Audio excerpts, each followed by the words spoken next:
Hello achievers, welcome to NET JRF makers. आज से हमारे चैनल पे हम स्टार्ट कर रहे हैं रिसर्च एप्टीट्यूड। रिसर्च एप्टीट्यूड आपके नेट एग्जाम सेट एग्जाम दोनों के लिए बहुत ही इंपॉर्टेंट है। हर बार आपके पेपर वन में रिसर्च एप्टीट्यूड से 5 क्वेश्चंस कंपल्सरीली आते ही आते हैं, यानी कि 10 मार्क्स के जो क्वेश्चंस है ना, वो आपके रिसर्च एप्टीट्यूड से ही बनते हैं। तो इसीलिए ये बहुत ही इंपॉर्टेंट है। हमने हमारे चैनल पे ऑलरेडी टीचिंग एप्टीट्यूड के लेक्चर्स को अपलोड किया हुआ है। आप उन लेक्चर्स को जरूर देखें, आपको बहुत ही हेल्पफुल रहेगा। आप नेट जेआरएफ अचीव करने के लिए, आपकी नेट जेआरएफ की प्रिपरेशन के लिए हमारे चैनल के साथ जुड़े रहिए, ताकि हम आपकी हेल्प कर सके, आपको प्रिपरेशन करवा सके और आपका ये जो टारगेट है नेट जेआरएफ अचीव करने का, उसमें हम आपकी हेल्प कर सके। So let's get started with our today's lecture. सबसे पहले हम समझते हैं कि रिसर्च होता क्या है।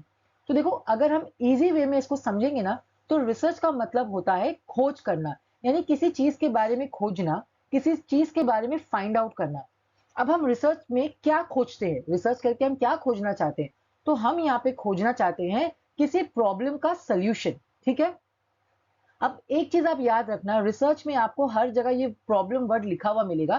तो यहाँ पे प्रॉब्लम का मतलब होता क्या है? प्रॉब्लम का मतलब यहाँ पे कोई कठिनाइयां या मुश्किल नहीं होती। प्रॉब्लम का मतलब होता है किसी क्वेश्चन का आंसर फाइंड आउट करना, किसी टॉपिक के बारे में इन डेप्थ स्टडी करके उसके बारे में आंसर फाइंड आउट करना, ये होता है प्रॉब्लम। तो रिसर्च में हम क्या करते हैं, किसी भी एक पर्टिकुलर टॉपिक के बारे में, किसी भी क्वेश्चन के बारे में हम एक आंसर को फाइंड आउट करते हैं, और जो हमको सोल्यूशन मिलता है, जो आंसर हमको मिलता है, उससे हम एक रियल लाइफ प्रॉब्लम को सॉल्व करते हैं।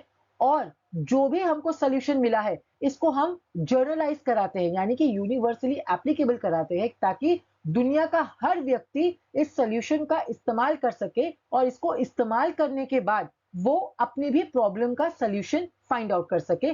तो ये होता है हमारा रिसर्च। ठीक है।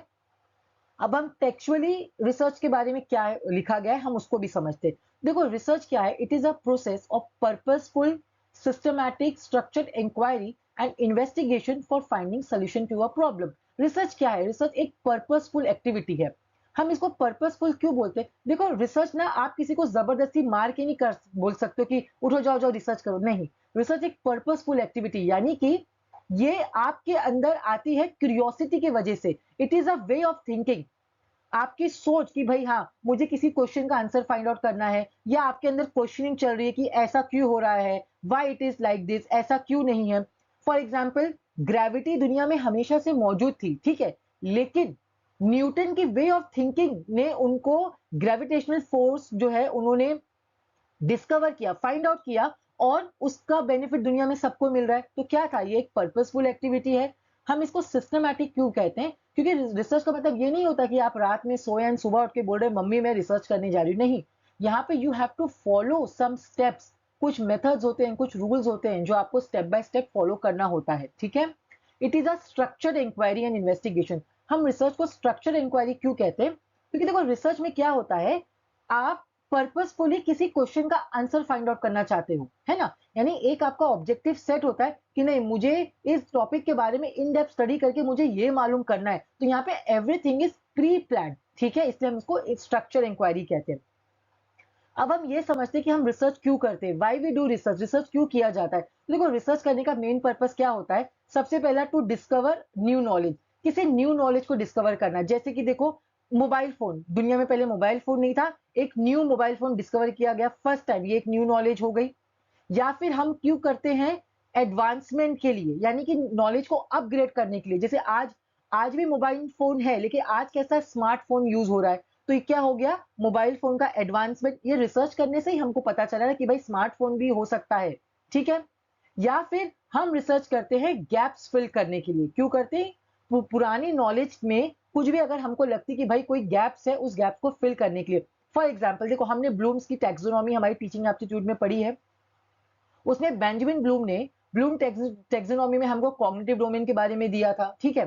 तो वो कॉग्निटिव डोमेन जो है, वो नाउन फॉर्म में था। बाद में क्या हुआ, उनके ही स्टूडेंट्स को उसके अंदर कुछ गैप्स लगे। ठीक है। तो उनके एसोसिएट ने क्या किया, वापस से एक न्यू कॉग्निटिव थियरी, मतलब कॉग्निटिव डोमेन जो है, sorry not theory, cognitive domain के अंदर कुछ चेंजेस करके उन लोग ने उसको वर्ब्स में कन्वर्ट किया।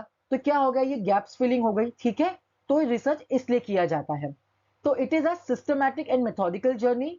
यानी कि है ना, यहाँ पे सब कुछ एक स्टेप बाय स्टेप आपको फॉलो करना है, एक मेथड फॉलो करना है। और हम इसको a journey from known to unknown इसलिए कहते हैं क्योंकि जो भी चीज हिडन है, क्योंकि आप उसी के बारे में खोज करते हो ना जो ऑलरेडी मौजूद होती है। जो चीज छुपी हुई है आप उसको खोज करके निकालते हो।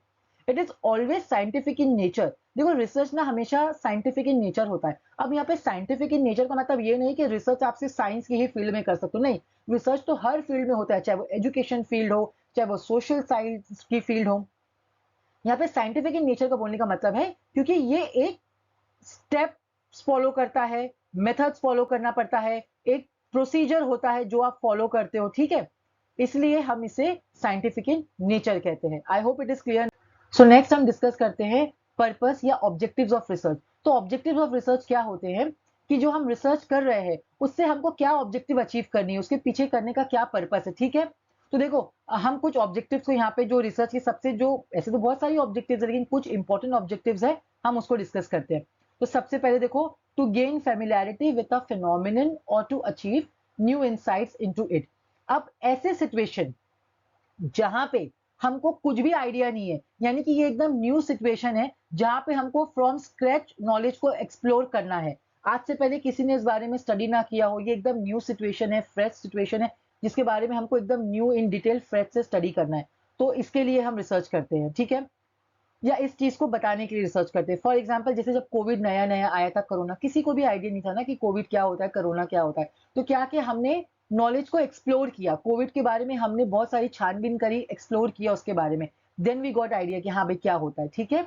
तो एक ऑब्जेक्टिव ये है। दूसरा क्या होता है, to portray accurately the characteristics of a particular individual situation और ग्रुप। अब एक रिसर्च का ऑब्जेक्टिव हमारा ये भी होता है जब हम कुछ डिस्क्राइब करना चाहते हैं, किसी भी सिचुएशन को डिस्क्राइब करने के लिए हम जो रिसर्च करते हैं। फॉर एग्जाम्पल जब कोविड आया, क्या था वहां पे, हमको आइडिया तो ज्यादा कुछ था नहीं, तो हम किसी बंदे को कोविड है हम कैसे पहचान रहे थे, उसके सिम्टम से कि हाँ कोविड में क्या होता है, खांसी आई तो कोविड है, गला दुख रहा है तो कोविड है, बुखार चढ़ रहा है तो कोविड है। तो यहाँ पे क्या होता है, सिचुएशन जैसी है हम उसको एज इट इज डिस्क्राइब करते हैं विदाउट एनी चेंजेस। हम उसके अंदर कुछ भी इंटरफेरेंस नहीं करते, जो जैसा है सिचुएशन को एज इट इज डिस्क्राइब करते हैं, ठीक है। फिर एक हमारा रिसर्च ऑब्जेक्टिव होता है हम एक्सप्लेन करने के लिए रिसर्च करते हैं, कोई भी सिचुएशन को एक्सप्लेन करने के लिए कि why and how there is a relationship between two situation. For example अगर हम ये बोले कि स्ट्रेस, एक स्टूडेंट के अंदर जितना स्ट्रेस रहता है वो उसके एकेडमिक परफॉर्मेंस के ऊपर इफेक्ट करता है। तो क्या है, यहाँ पे हम चीजों को एक्सप्लेन करें कि हाउ स्ट्रेस स्ट्रेस किस तरीके से स्टूडेंट्स के एकेडमिक परफॉर्मेंस के अंदर जो है उसके से जो है कुछ चेंजेस आता है, उसका उसके ऊपर असर आता है। देन फोर्थ सिचुएशन या fourth objective is to discover और establish the existence of a relationship और एसोसिएशन बिटवीन टू और more aspect of a situation.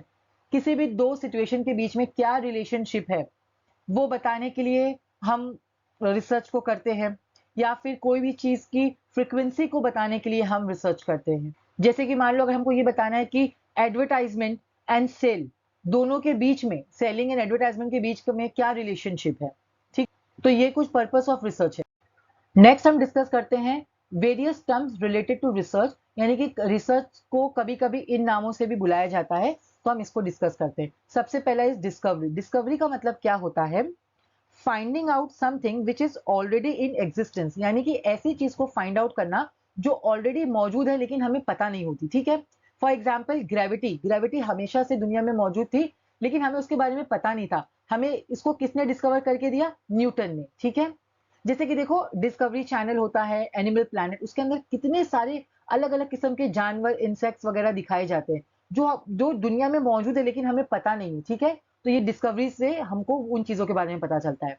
Next is invention. Invention क्या होता है, finding out something which is very new, ऐसी चीज को फाइंड आउट करना जो एकदम न्यू है। जैसे कि फर्स्ट टाइम कंप्यूटर को इन्वेंट किया गया, फोन को इन्वेंट किया गया, इलेक्ट्रिक बल्ब हुआ, ठीक है, टेलीफोन हुआ, ये सब ये होता है हमारा इन्वेंशन।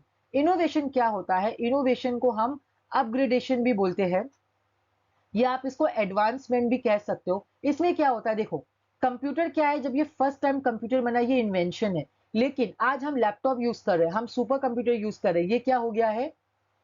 इनोवेशन। पहले मोबाइल फोन था, वो इन्वेंशन जब फर्स्ट टाइम बना mobile phone, that was invention, phone जब बना। अब हम स्मार्टफोन यूज कर रहे हैं, ये क्या हो गया? ये इनोवेशन, यानी कि उसको अपग्रेड कर दिया गया। The next word is inquiry. Inquiry में याद रखना, जो ई वाला इंक्वायरी होता है, इसमें क्या होता है, आप ऐसी चीज के बारे में इंक्वायर करते हो जिसके बारे में आपको बिल्कुल आइडिया या नॉलेज नहीं है, ठीक है। फिर नेक्स्ट आता है हमारा इंक्वायरी। आई वाला जो इंक्वायरी होता है, ये वो इंक्वायरी होती है जिसके बारे में आपको थोड़ा तो आइडिया होता है लेकिन इन डिटेल पता नहीं होता है। फॉर एग्जाम्पल, अब आपको ये पता है कि भाई हाँ, नेट एग्जाम कोई होता है जो मास्टर्स के बाद करा जाता है। अब आपको और भी ज्यादा इसकी इन डेप्थ स्टडी करनी है, इन डेप्थ नॉलेज लेनी, तो आप क्या करोगे, इसके बारे में बहुत ज्यादा एक्सप्लोर करोगे, ठीक है। नेक्स्ट इज सर्वे। सर्वे क्या होता है? आप सर्वे करके कोई भी चीज के बारे में पता लगाते हो। Then search. सर्च क्या होता है? टू फाइंड आउट, किसी भी चीज के बारे में खोजना, हम उसको भी रिसर्च कहते हैं। तो overall research is the combination of all these words. Research जो है ना, वो इन सबका कॉम्बिनेशन है, ठीक है। I hope it is clear.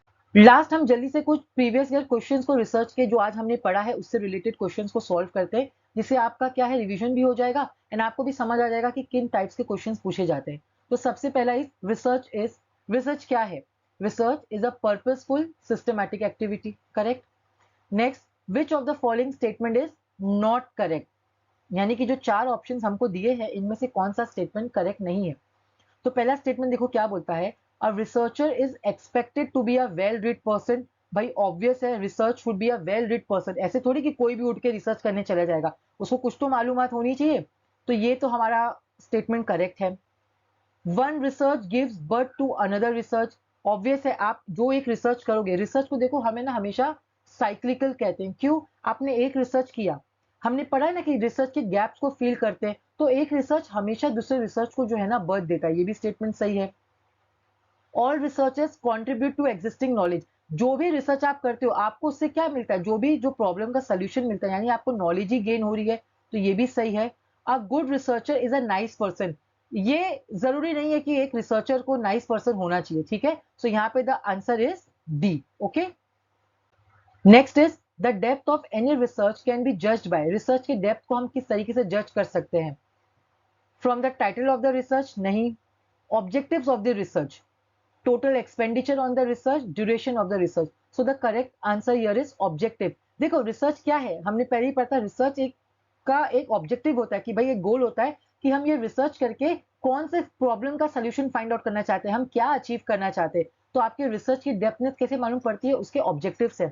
And the last question is research is always, research हमेशा क्या होता है? Verifying the old knowledge, correct, ये हमने पढ़ा था। जब आप न्यू नॉलेज को एक्सप्लोर करते हो या जब आप गैप्स को फिल करते हो, ठीक है। So the answer here is all of the above. I hope आपको आज का लेक्चर अच्छे से समझ आया होगा। अगर आपको ये लेक्चर पसंद आया हो, इसे लाइक करें, हमारे चैनल को सब्सक्राइब करें और हमारे चैनल के साथ आप जुड़े रहिए। Thank you for